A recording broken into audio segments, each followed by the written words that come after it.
어제로 예정했던 이해훈 기획예산처 장관 후보자의 청문회는 일단 무산됐습니다. 야당이 청문회를 보이콧하는 다소 이해가 어려운 상황 때문인데 이재명 대통령 임명을 강행할 건지 그 선택에 관심이 집중되고 있습니다. 위원장으로서 청문회 관련 안건은 상정할 수 없다는 말씀을 드립니다. 위원장 왜 이렇게 위원회를 이따위로 운영을 하십니까? 기회 자체도 주지 않겠다는 것입니까? 저는 위원장님께서 먼저 우리 합의를 뒤집고 보이콧을 선언한 것 매우 유감스럽습니다. 후보는 의혹 자판기, 비리 종결자라고 얘기하고 있습니다. 청문회는 무슨 하자 엑스포가 돼버렸어요. 의혹은 양과 질에서 전례가 없고 말이죠. 그래서 파파문이라는 말이 나오는 게 아닌가. 파도 문제투성이라 방탄할 게 있지. 이런 후보까지 방탄해서 되겠습니까? 여러 가지 의혹이 사실이 아닌 의혹들이 많은데 의혹이 사실은 아니잖아요. 국민들께서 시시비비를 따지실 수 있는 거는 국민들의 권리이기 때문에 저는 그 국민들이 권리를 행사하실 수 있도록 청문회가 열려서 소상히 소명 드릴 기회를 희망하고 있습니다. 자, 김희정 의원님. 네. 많은 분들이 의아해해요. 저한테도 많이 물어보시고요. 어제 저희 패널 분들 4분 모두 다 그렇게 말씀하셨고요. 국민의힘이 왜 보이콧을 해요? 정말 안 합니까? 청문회? 아니요. 인사청문회를 하려면은 인사청문회를 할 수 있는 기본 요건이 되어 있어야 됩니다. 예. 인사청문회라는 거는 와서 그냥 후보의 거짓말을 듣고 그걸로 시간을 보내는 자리가 아니거든요. 그거를 증빙할 수 있는 서류나 이런 거를 제출하고 서류에 입각해서 소위 사실관계 입각해서 서로 이래 질의응답을 해야 합니다. 그런데 김민석 총리 때부터 자료를 내지 않는 게 완전히 새로운 기준이 돼버렸어요. 예. 그러니까 거짓말을 해도 너 거짓말이야 라고 증명할 수 있는 자료를 언론이나 의원들이 찾아내는 것 이외에 본인들이 증명을 전혀 하고 있지 않다라는 사실 그런 문제가 처음 있습니다. 있는 일은 아니라는 말씀이잖아요. 그렇습니다. 이번 정부 들어서 굉장히 심각한데요.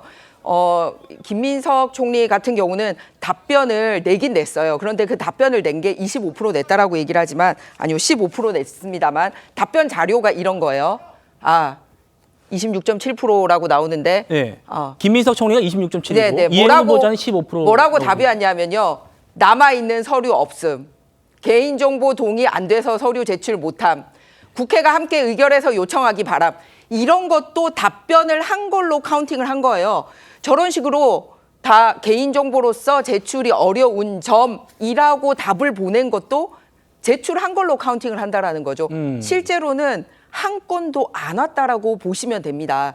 예를 들어서 그 증여세 관련돼서 돈을 냈다라고 얘기를 하면 증여세 낸 제출 자료와 그러면 증여세를 낸 재산이 어떻게 형성돼서 누구 통장으로부터 나왔는지를 내야 되거든요. 예. 그런데 말로만 증여세를 냈다라고 얘기하지 그거를 증명할 자료는 내지 않는다라는 거예요. 그리고 이거는 후보자 개인이 아니라 아들들 거라서 개인정보로서 제출이 어렵다. 그러면 이거는 제출한 걸로 보여지십니까? 그럼 인사청문회를 굳이 해야 할 필요가 있습니까?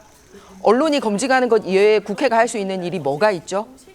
그래서 현행 인사청문회법이 가진 상당한 잘못된 점이 여기서 노정되고 있다라는 겁니다. 그런데 알겠습니다. 과거에는 지금 현행 인사청문회법으로도 협조를 했는데 김민석 배추총리 때부터 뭐 배추동사에 투자했다 말로만 해놓고서 아무것도 증명 못하는 게 오늘날 이해원까지 이루고 있습니다. 예, 알겠습니다. 일단 들으셨죠? 야당이 청문회를 거부하는 이유는 자료 제출 부실 문제인데 오늘 국민의힘의 간사가 공식 입장 이렇게 냈습니다. 만나볼까요?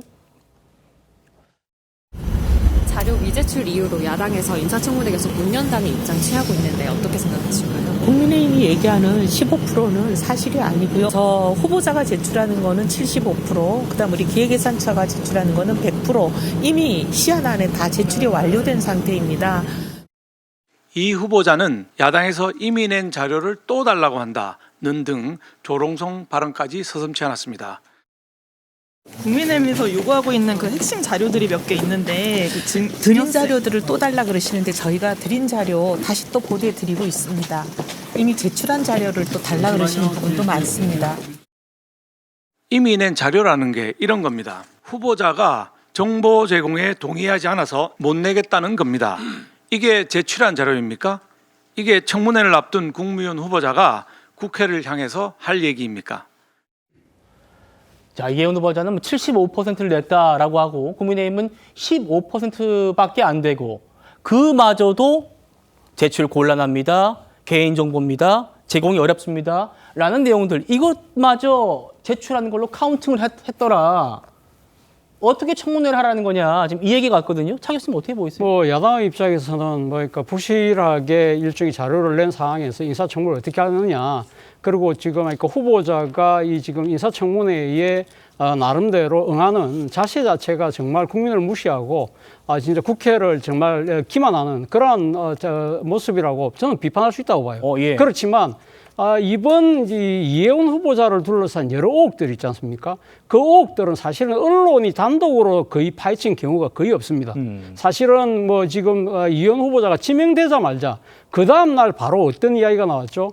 인터넷에 대한 갑질 녹취록이 국민의힘 의원의 이 좀 뭡니까 재료로 그 제공으로 해서 폭로가 됐던 것이고요. 바로 그 다음 날에는 20년 전 부동산 투기 의혹이 나왔고 또 그 다음 날에는 30년 전 대학원생 시절에 또 부동산 투기 부분이 또 등장을 했고요. 네. 심지어는 지금 야당에서 이해훈 후보자의 비망록까지 들고 있습니다. 그렇죠. 그렇다고 한다면 이 정도의 그 증거를 갖고 있다고 한다면 정말 국민들이 궁금해하는 그 지금 우리가 아까 봤습니다만 이해훈 후보자는 정말 당당하잖아요. 자기는 75% 냈다. 자기는 언제든지 이 부분에 대해서 다 소명하겠다고 이야기를 하고 있는 상황이라고 한다면 사실 뭐 야당의 입장에서는 저는 충분히 지금 이제까지 드러난 부분만 하더라도 야당이 주장하면서 이야기했던 그 증거들만 하더라도 저는 시시비비를 충분히 가릴 수 있다고 생각이 드는데 예. 왜 이걸 피할까라는 생각을 해보면 피한다. 공교롭게도 제가 생각했을 때는 이해훈 후보자는 국민의힘 출신이라는 겁니다. 그것도 국민의힘에서 벌써 5번이나 공천을 했다.